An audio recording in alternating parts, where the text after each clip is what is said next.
నమస్కారం రాజు గారు. చాలా మేధావులు అనుకుంటున్నారు, రాజ్యాంగాన్ని చదువుకున్నాను అనుకుంటున్నారు. అలాగే మీరు ప్రవర్తిస్తున్నారు. మీకు తోడుగా పచ్చ పిచ్చి కొట్టాలు కూడా ప్రవర్తిస్తున్నాయి. ముందు ఇక్కడ ముఖ్యమంత్రి గారు సరిగ్గా పరిపాలించట్లేదన్నారు, ఆయనకి సలహాలు ఇస్తున్నాను అంటున్నారు. మొన్న ఈ మధ్య మీరు ప్రధానమంత్రి గారికి నేనే పార్లమెంట్లో మాట్లాడి సలహా ఇచ్చాను, విద్యా చట్టం మీద ఎలా తీసుకురావాలన్నది నేను మాట్లాడిన తర్వాతే ఆయన విద్యా చట్టం తీసుకొచ్చాడు అని చెప్పి ప్రధానమంత్రి గారు కూడా అసమర్థుడుగా నిరూపించదలుచుకున్నారు. మోడీ గారు, దయచేసి మీరు మీ పదవికి రాజీనామా చేసి ఆ రాజుగారిట ఎవరో ఉవ్విళ్ళు ఊరిపోతున్నారు, ముఖ్యమంత్రి పదవి కోసమో ప్రధానమంత్రి పదవి కోసమో, ఆయనకు ఆ పదవి ఇచ్చేసేయండి సార్. ఎలా పరిపాలిస్తారో ఆయన మాట్లాడాలని సబ్జెక్టు లేదు. విద్య మీద మాట్లాడతారు, మద్యం మీద మాట్లాడతారు, ప్రజారోగ్యం మీద మాట్లాడతారు, దేవాలయాల మీద మాట్లాడతారు, మత ధర్మాల మీద మాట్లాడతారు. ఆయన మాట్లాడాలంటే ఫైనాన్స్ మీద, ఆర్థిక వ్యవస్థ మీద మాట్లాడతారు, ఇంగ్లీష్ మీడియం తెలుగు మీడియం మీద మాట్లాడతారు. ఆయన మాట్లాడని సబ్జెక్టు లేదు. కులాల మీద మాట్లాడతారు, మతాల మీద మాట్లాడతారు. ఆయన మా బహుముఖ ప్రజ్ఞాశాలిలాగా ఉన్నారు సార్. రాజుగారు ఆయనకి ఇచ్చేయండి. ఆయన అమరావతి రాజధానిగా డిక్లేర్ చేయాలిట. ఆయన రాజీనామా చేయమని చెప్పి చాలామంది జగన్మోహన్ రెడ్డి గారి పార్టీ, వైఎస్ఆర్ కాంగ్రెస్ పార్టీ వాళ్ళు, యువజన శ్రామిక రైతు కాంగ్రెస్ పార్టీ వాళ్ళు అడుగుతున్నారట. ఆయన రాజీనామా చేస్తారట. గెలిస్తే అమరావతినే రాజధానిగా ఉంచేయాలట.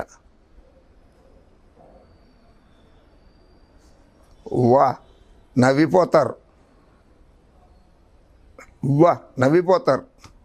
దానికంటే ముందు పని చేయండి రాజుగారు. మీరు చెప్తుంటారు కదా, నాకు డోకా లేదు, నన్ను పార్లమెంటు సభ్యత్వాన్ని రద్దు చేయలేరు వైఎస్ఆర్ కాంగ్రెస్ పార్టీ వాళ్ళని. మీ సభ్యత్వాన్ని రద్దు చెయ్యలేరు. నేను కూడా గ్యారంటీగా ఉంటాను, హామీగా ఉన్నాను మీకు. మీ సభ్యత్వాన్ని రద్దు చేయలేరు. అలాగే అమరావతి రాజధాని కాదు. జూన్ 2, 24 వరకు కూడా the reorganisation act 2014, the Andhra Pradesh reorganisation act 2014 number 6 of 2014 గెజెట్లో పబ్లిష్ అయింది కదా. దీని ప్రకారంగా జూన్ 2, 2024 వరకు కూడా హైదరాబాదే రాజధాని. ఆన్ ది 5 సెకండ్ పేజీలోనే ఉంటుంది. 5లో ఉంది, చదువుకోండి ఒకసారి. On and from the appointed day, Hyderabad in the existing state of Andhra Pradesh shall be the common capital of the state of Telangana and the state of Andhra Pradesh for such a period of not exceeding 10 years. After the expiry of period referred to in subsection, Hyderabad shall be the capital of the state of Telangana and there shall be a new capital for the state of Andhra Pradesh. ఆ పదవి ఆ కాలం అయిపోయిన తర్వాత 10 సంవత్సరాలు పూర్తయిన తర్వాతే కొత్త రాజధాని ఉంటుంది అని చెప్పి the Andhra Pradesh reorganisation act 2014 section 5 చెప్తోంది సార్. అమరావతి రాజధానిగా మీరు నిర్ణయం చేస్తే కాదు సార్ అది. అయినా రాజీనామా చేస్తానంటున్నారు. ఏ పార్టీ తరఫున ఎన్నికల్లో పోటీ చేస్తారు సార్? స్వతంత్రుడుగా పోటీ చేస్తారా చెప్పండి. వైఎస్ఆర్ కాంగ్రెస్ పార్టీ నుంచి అయితే పోటీ చేయరు కదా. జగన్మోహన్ రెడ్డి గారు టికెట్ ఇవ్వరు కదా మీకు. మీరు పార్టీ టికెట్ ఇచ్చి గెలిపించిన వ్యక్తినే రోజు దుర్భాషలాడుతున్నారు, రోజు దెప్పిపొడుస్తున్నారు, గౌరవంగా పిలుస్తూనే దెప్పిపొడుస్తున్నారు. కనుక మీ నిజస్వరూపం తెలిసిన వాళ్ళు కాంగ్రెస్ పార్టీయో, జనసేన పార్టీయో, భారతీయ జనతా పార్టీనో టికెట్ ఇవ్వవు కదా. మీ నిజ స్వరూపం తెలిసిపోయింది కదా. ఇక మీకు ఇస్తే తెలుగుదేశం పార్టీ ఇవ్వాలేమో. దానికోసమనే అక్కడ గుళ్ళు గోపురాలు కూలగొట్టేశాడు కదా విజయవాడ కృష్ణానది ఒడ్డున. అమరావతి రాజధానిలో మోసం చేశాడు కదా. ఆయన అయినా సరే అటువంటి మోసగాళ్ళకి బాగా ఊతున్నారు మీరు. రాజుగారు, కేంద్ర ప్రభుత్వం 3వ అఫిడవిట్ కూడా వేసేసింది, చెప్పేశారు. సో శాసనసభలో జగన్మోహన్ రెడ్డి గారు, వైఎస్ జగన్మోహన్ రెడ్డి గారు ఇక ముందైనా సరే ఏదైతే డీసెంట్రలైజేషన్ యాక్ట్ 27-20 సిఆర్డీఏ రద్దు 27-28 అసెంబ్లీలో ఆంధ్రప్రదేశ్ శాసనసభలో పాస్ చేశారో దానికి మరొక్కసారి తుది మెరుగులు దిద్ది మేము 3 రాజధానులుగా విశాఖపట్నము అడ్మినిస్ట్రేటివ్ క్యాపిటల్, అమరావతి శాసనసభ అండ్ కర్నూలు జ్యుడిషియల్ క్యాపిటల్గా నిర్ణయించదలుచుకున్నాము అని చెప్పి మళ్ళీ ఇంకోసారి తుది మెరుగులు దిద్దుతూ, ఎలాగంటే హైదరాబాదుని ఉమ్మడి రాజధానిగా ఉన్నటువంటి 2014 అది ఆంధ్రప్రదేశ్ రీఆర్గనైజేషన్ యాక్ట్ 2014లో ప్రస్తావించిన విధంగా 2024 జూన్ 2, 24 వరకు అదే రాజధాని అన్నారు కనుక అది రాజధాని కాకుండా ఈ 3 ప్రాంతాలని రాజధాని చేసుకోదలుచుకున్నాం మేమని చెప్పి మరొక్కసారి శాసనసభలో బిల్లు ప్రవేశపెట్టి దాన్ని పాస్ చేసుకుని కేంద్ర ప్రభుత్వానికి పంపించి పార్లమెంట్లో కూడా దాన్ని ప్రవేశపెట్టి పాస్ చేయించుకుని రాష్ట్రపతి గారి ఆమోద ముద్ర కనుక వేయించుకుంటే ఎవ్వరూ ఏమీ చెయ్యలేరు. 3 రాజధానులు ఖాయంగానే ఉంటాయి, జగన్మోహన్ రెడ్డి గారి కోరిక తీరుతుంది. సరే, అమరావతి గురించి మీరు రాజీనామా చేస్తానడం చాలా హాస్యాస్పదంగా ఉంది. అసలు రాజధాని ఎక్కడ ఉండాలి, దేశ రాజధాని గురించే లేదు. కేజ్రీవాల్ గారు, is Delhi the national capital of India, constitution doesn't say no, argues Arvind Kejriwal in supreme court of India. Chief justice Deepak Mishra గారు, జస్టిస్ ఏకే సిక్రీ గారు, జస్టిస్ ఏఎం ఖన్విల్కర్ గారు, జస్టిస్ డివై చంద్రచూడ్ గారు అండ్ జస్టిస్ అశోక్ భూషణ్ గారి బెంచ్ మీద ఉన్నది ఈ కేసు నడుస్తోంది. ఇంకా దేశ రాజధాని ఢిల్లీయే కాదని అరవింద్ కేజ్రీవాల్ గారు పిటిషన్ వేశారు. Government of NCT of Delhi versus union of India, ఇది కేసు. రాజుగారు, 4th July 2018 citations 8 SCC 501 CA 2357 of 2017 D number 235357/2016 Delhi versus Union of India. The Capital of India Act 1919 and the Government of India Act 1935 of the Parliament of the United Kingdom during the British rule in India classified Delhi as the Chief Commissioner's province only. రాజధాని కాదు. So మీరు చెప్పేది తప్పు. Capital is not defined by any law. Tomorrow the center can decide to move the capital to somewhere else. The constitution also does not say the capital is to be Delhi. We know that the British moved the capital from Calcutta to Delhi. There is national capital territory of Delhi, but it does not constitute Delhi as the capital of India అని చెప్పి arguments చేస్తున్నారు సుప్రీంకోర్టులో. As per the constitution, Delhi is not the capital of India, says Kejriwal government in Supreme Court. Andhra Patrika 1956 April నాటికి విశాఖపట్నంలో శాశ్వత రాజధాని స్థాపన ఆ రోజు అసెంబ్లీలో పాస్ అయింది సార్. ఇది రొక్కు లక్ష్మీ నరసింహం గారి సవరణకు అనుకూలంగా 61, ప్రతికూలంగా 58 ఓట్లు, 28 మంది సభ్యులు తటస్థం. 1/12/1953. మీరు మెచ్చుకునే ప్రధానమంత్రి గారు పునాది రాయి వేశారు.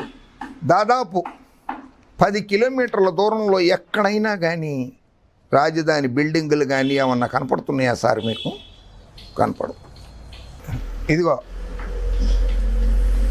నేను చెప్పడం లేదు రాజుగారు. Association for democratic reforms, about 82% of the MPs in Lok Sabha 2004 are crorepati's.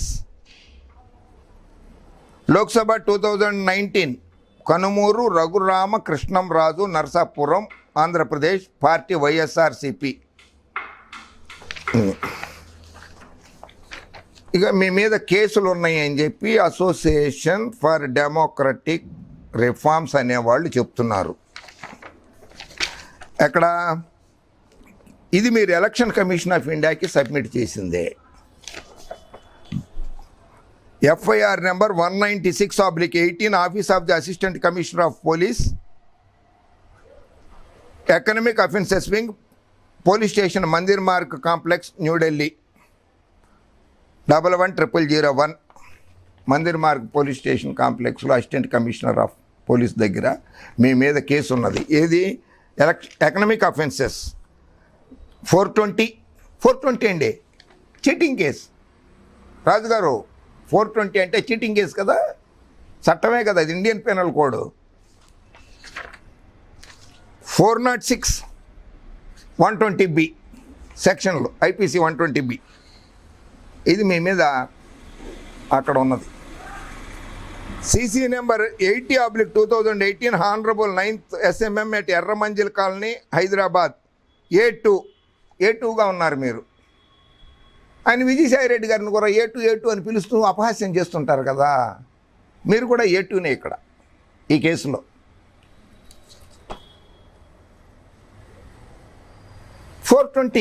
IPC 420 cheating,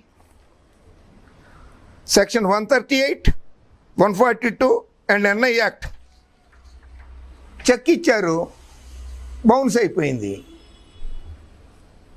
వాళ్ళకి డబ్బులు అందలేదు, చెక్ బౌన్స్ కేసు అంటారు దాన్ని.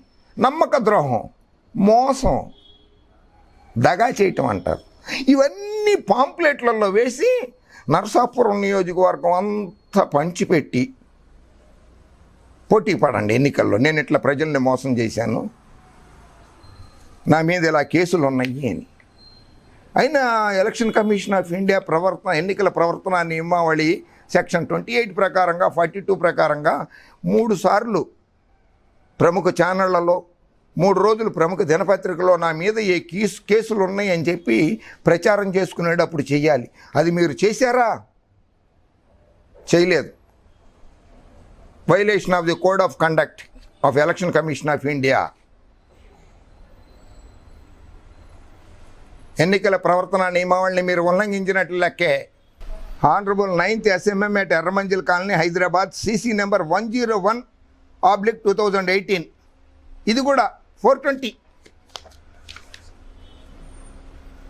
A3 ఈ కేసులో మీరు 420 సెక్షన్ 138, 142 ఆఫ్ NI యాక్ట్.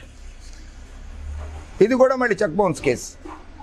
420 కాకుండా cases where convicted, serial number, case number, IPC sections applicable. అదేమీ లేదు. So no cases. సో ఈ కేసులు మీ మీద పెండింగ్లో ఉన్నాయి. ఇవన్నీ మీరు రాష్ట్ర ప్రజలకి తెలియజేయాల్సిన బాధ్యత మీ మీద ఉంది. నా మీద ఎన్ని కేసులు ఉన్నాయి, నేను ఇంత మోసం చేశానని.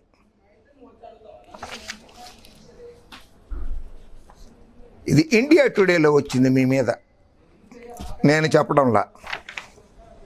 CBI rights YSR Congress candidates residence officials in loan default case. K. Raghurama Krishnamraju, who returned to YSR Congress in March, is contesting in this Lok Sabha election from Narsapuram constituency in Andhra Pradesh. CBI వాళ్ళు మీ ఇంటిని ready చేస్తున్నప్పుడు photo ఇది. India today. The CBI today searched the residence and offices of YSR Congress party candidate from Narsapuram, K. Raghurama Krishnamraju, for alleged loan default of over rupees 947 crore.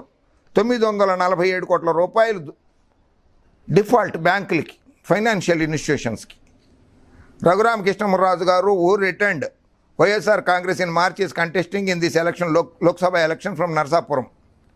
The agency has alleged, the CBI has alleged that Raju's company, Indo-Bharat Group, had taken loans worth over rupees 2,655 crores from 3 non-banking financial companies, Power Finance Corporation, Rural Electrification Corporation Limited, and India Infrastructure Finance Company Limited. 3 కంపెనీలు, power finance corporation, rural electrification corporation limited, India infrastructure finance company limited నుంచి 2655 కోట్ల రూపాయలు అప్పుగా తీసుకున్నారు అని. It is alleged that the company defaulted in payments of 947 crore which turned into the non-performing asset. The CBI had recently registered an FIR on the basis of which it carried out searches at 4 offices and 2 residences of Razu on Tuesday, the official said. The agency has booked the company Indo-Bharat Power Limited, its directors Razu, Madhusudan Reddy and Indo-Bharat Power Infra Limited and Axis Bank, besides unidentified persons. The loans were cleared for 666 megawatt projects, coal-based thermal power project in Tuticorin, Tamil Nadu. The agency has taken note of complaint from NBFC lenders, which has alleged that officials of Axis Bank, in order to help Razu, its companies and their directors, colluded with them in diverting and siphoning of funds, thereby committing criminal breach of trust, allowed operations in the account as a normal current account and transferred the loan amount to different accounts of borrower. ఇట్లా బ్యాంకుల్నే బురిడి కొట్టించినారట. CBI వాళ్ళు చెప్తున్నారు, నేను చెప్పట్లా, CBI వాళ్ళు చెప్తున్నారు, India today వాళ్ళు రాశారు ఇది. The FIR lodged alleged that the accused have indulged in misrepresentation, cheating, forgery, criminal breach of trust and thereby causing huge wrongful financial losses to the lenders. Forgery కూడా ఉందిట. Cheat చేశారట. Misrepresentation, తప్పుడు సమాచారం ఇచ్చారట.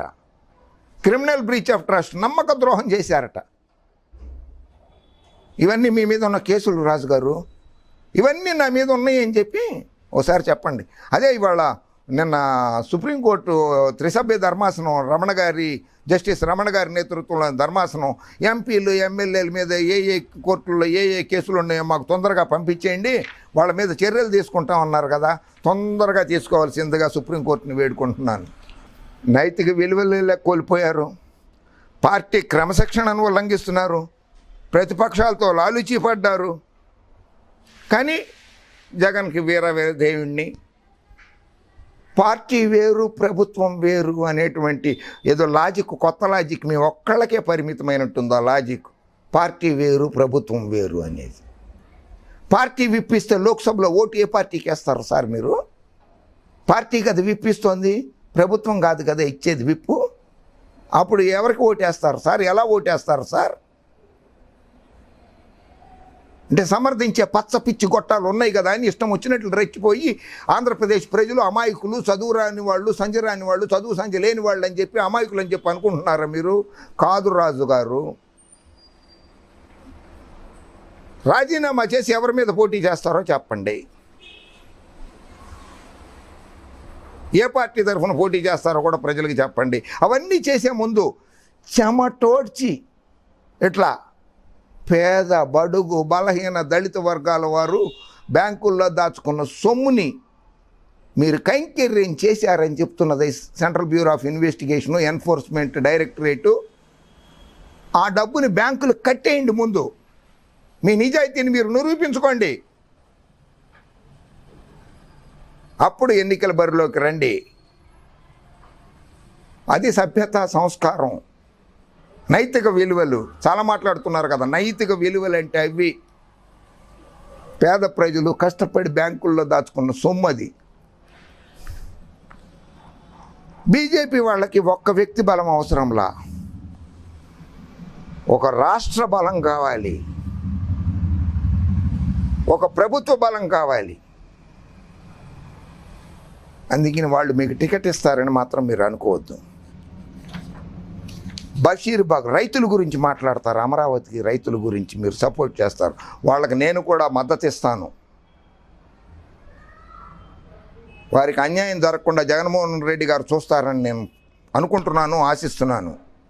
వాళ్ళకి నైతికంగా నేను మద్దతు తెలుపుతాను. కానీ బషీర్బాగ్లో అసెంబ్లీ సాక్షిగా పిట్టలను కాల్చినట్టు కాల్చేసిన చంద్రబాబు గారికి మీరు మద్దతు తెలపడమే హాస్యాస్పదం.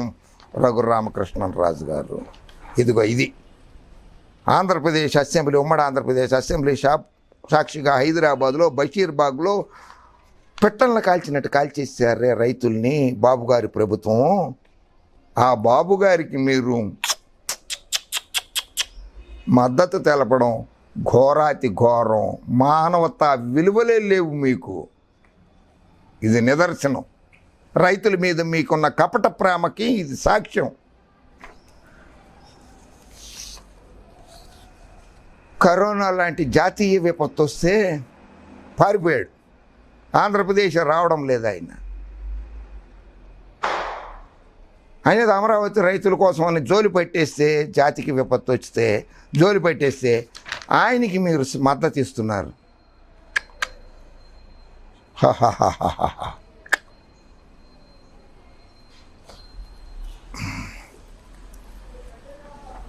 నరసాపురం నియోజకవర్గంలో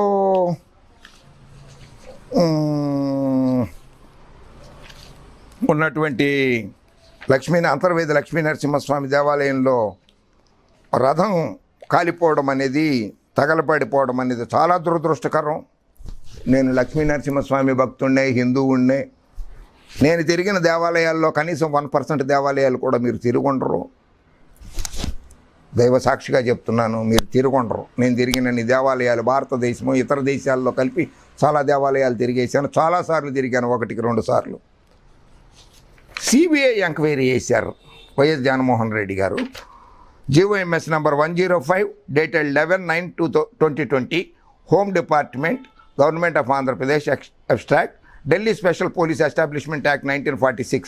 ఏది మీరు మద్దతు తెలుపుతున్నటువంటి బాబు గారి ప్రభుత్వము సిబిఐని రాష్ట్రం నుంచి వెళ్ళగొట్టేసింది. జగన్మోహన్ రెడ్డి గారు అధికారంలోకి వచ్చిన 1 నెలలోనే రాష్ట్రంలోకి ఆహ్వానించారు సిబిఐని. ఏది మీ ఇంటి మీద కూడా రైడ్ చేసింది సిబిఐ. అదే సిబిఐ. ఇది బాబు గారు ఉండగానే రైడ్ చేసింది. జగన్మోహన్ రెడ్డి గారు వచ్చినాక కాదు మీ ఇంటి మీద రైడ్ చేసింది.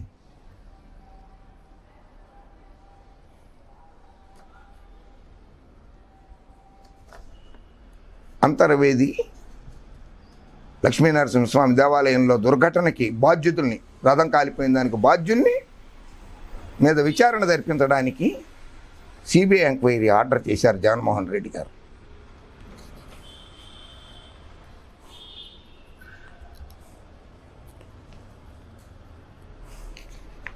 అమరావతికి జై కొడితే నేను రాజీనామా అంటున్నారే. ఈయన కూడా అలాగే అన్నాడు.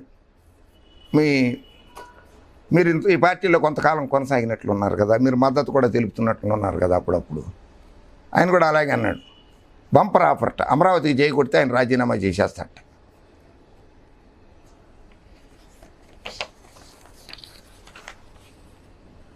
రాజధానిలో భూములు అమ్మేస్తానన్నాడు ఆయన, బాబు గారు ముఖ్యమంత్రిగా ఉండగా. ధర్మ పోరాట సభలో సీఎం చంద్రబాబు సృష్టీకరణ, రైతులు ఇచ్చిన భూముల విలువ పెరిగింది, ప్రపంచంలోనే ఎత్తైన సుందరమైన సెక్రటేరియట్ నిర్మిస్తున్నాం, నరేంద్ర మోడీ ఏ ముఖం పెట్టుకుని రాష్ట్రానికి వస్తారు, హామీలు అమలు చేసిన తర్వాత వస్తే మాకు అభ్యంతరం లేదు. రాజధాని భూములను అమ్మేస్తామన్నారు. ఇప్పుడు మీరు ఆ రాజధాని భూములను అమ్మేస్తామన్న బాబు గారికి మద్దతు తెలుపుతున్నారు. 6 కోట్ల మంది ఆంధ్ర ప్రజలు వాళ్ళు అనుకుంటున్నారా? అమాయకులు అనుకుంటున్నారా రాజుగారు? కాదు.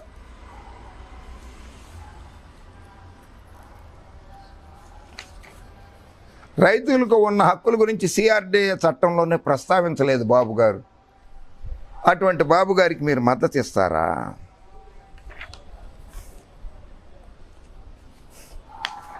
మీకు సర్వమత ఇది ఉందని చెప్పుకుంటున్నారు. బాబ్రీ మసీదును కూల్చేశారే, బాబ్రీ మసీదును కూల్చేశారు కదా, అప్పుడు తమరు ఎక్కడున్నారు? బాబ్రీ మసీదును కూల్చేయడం తప్పని చెప్పి ఒక్కసారన్నా అడగలేదే? సమగ్ర అభివృద్ధి నా ధ్యేయం అని చెప్పి మీరు ఎన్నికల్లో వాగ్దానం చేశారు. ఒక్క అమరావతి 29 గ్రామాలు 30 గ్రామాలు 3 మండలాల అభివృద్ధి నా ధ్యేయం అని చెప్పలేదు మీరు. ఇది మీ ఎన్నికల ప్రచారంలో చెప్పారు. సమగ్ర అభివృద్ధి నా లక్ష్యం అని చెప్పి జగన్మోహన్ రెడ్డి గారు చెప్తే దానికి మీరు ఎండార్స్ చేసి మీరు పక్కన ఫోటో వేసుకున్నారు. ఇది మీ ట్విట్టర్ అకౌంట్లో నుంచి తీసింది. ఇది వైఎస్ఆర్ కాంగ్రెస్ పార్టీ అనే మీ ట్విట్టర్ అకౌంట్లో ఉండేది. మరి ఇప్పుడు యువజన శ్రామిక రైతు కాంగ్రెస్ పార్టీ అనాలని పిలుస్తున్నారు. మీరు ట్విట్టర్లో పెట్టుకున్నప్పుడు ఎందుకు పెట్టుకోలేకపోయారు? యువజన శ్రామిక రైతు కాంగ్రెస్ అని ఎందుకు పెట్టుకోలేదు రాజు గారు?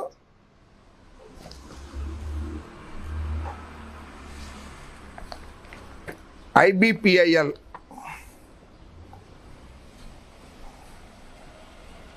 ఇది మీదే కంపెనీ, మీరే డైరెక్టర్, దానికి managing director, chairman and managing director Indo Bharat group కంపెనీస్కి.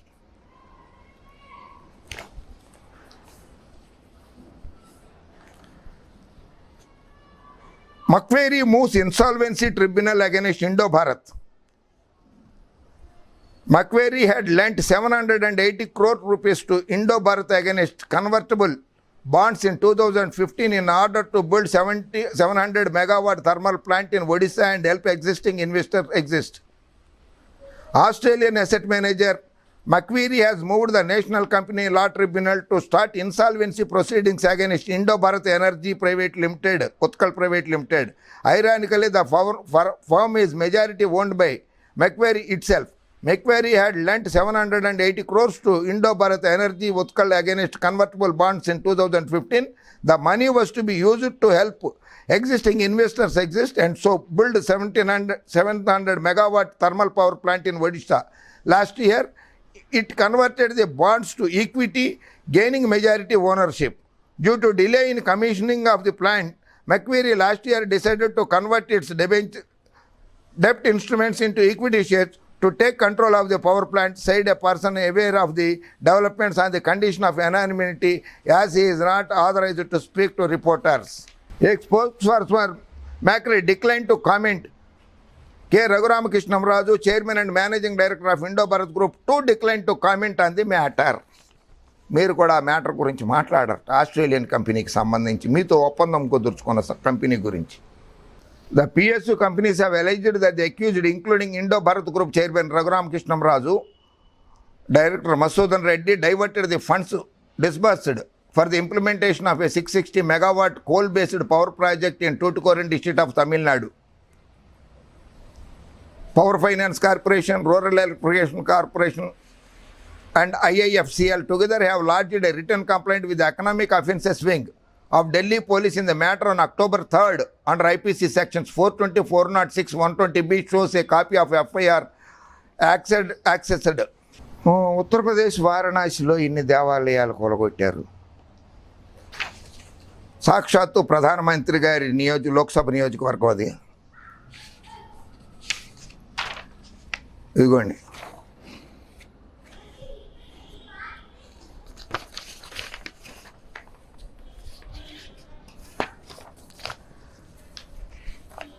మీరు మద్దతు ఇస్తున్నటువంటి తెలుగుదేశం పార్టీ ఉంది, పాక్షికంగానో ఇండైరెక్ట్గానో ఇది ఇస్తున్నారు. బాబు గారు అధికారంలో ఉన్నప్పుడు విజయవాడలో ఆలయాల విధ్వంసం, చైనా మెప్పు కోసమే హిందూ దేవతా విగ్రహాల తొలగింపని హిందూ సంస్థల ఆవేదన. విజయవాడలో కృష్ణానది ఒడ్డున 40 దేవాలయాలు, 1 కాదు 2 కాదు, కూల్చేసిన ఘనత బాబు గారిది. ఇదిగో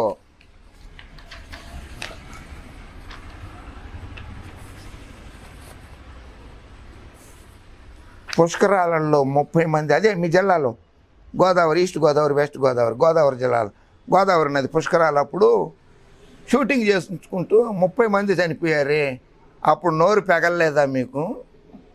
అటువంటి నరహంతకులను మీరు ప్రోత్సహించేది రాజుగారు, చాలా తప్పు రాజుగారు. గుజరాత్ గాంధీనగర్లో Modi's demolition drive, temples not spared. గుజరాత్లో దేవాలయాల విధ్వంసం.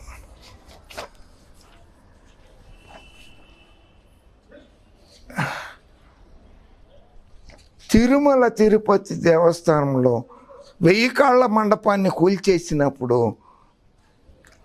తమరి పళ్ళు, నోరు, నాలిక, కాళ్ళు ఎక్కడికి వెళ్ళిపోయినాయి సార్? ప్రశ్నించడానికి లేవా అవన్నీ? 1000 కాళ్ళ మండపాన్ని కూల్చేశాడు సార్ బాబు గారు. తిరుపతిలో సాక్షాత్తు కలియుగ దైవం వెంకటేశ్వర స్వామి సన్నిధి అది. Operation temple destruction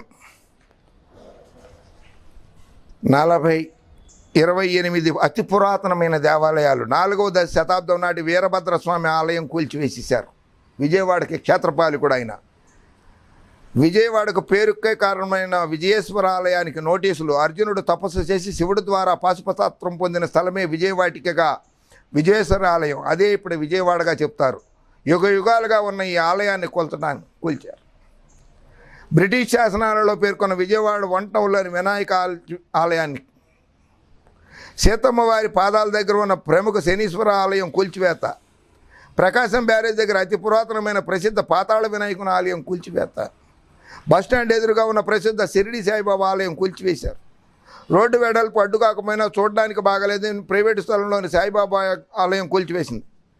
కృష్ణలంకలో Shri Anjaneya స్వామి ఆలయం కూల్చివేత, కృష్ణలంకలోని శంకరమఠం కూల్చివేత, విజయవాడలోని 100 ఏళ్ల క్రితం మార్వాడి స్వామి ప్రారంభించిన ఆశ్రమం శివాలయం కూల్చివేత, రాహుకేతువుల ఆలయాలు నేలమట్టం, వన్ టౌన్లోని భవానీ ఆలయం, వెంకటేశ్వర స్వామి ఆలయం, రామాలయంతో పాటు రోడ్డుకు అడ్డంగా లేకపోయినా గోశాలలు తొలగించేశారు.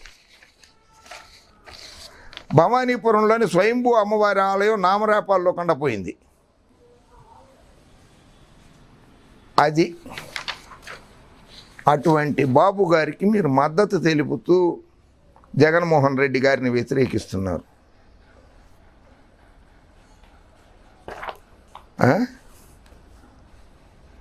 అసలు నా పాపులారిటీతోటే నేను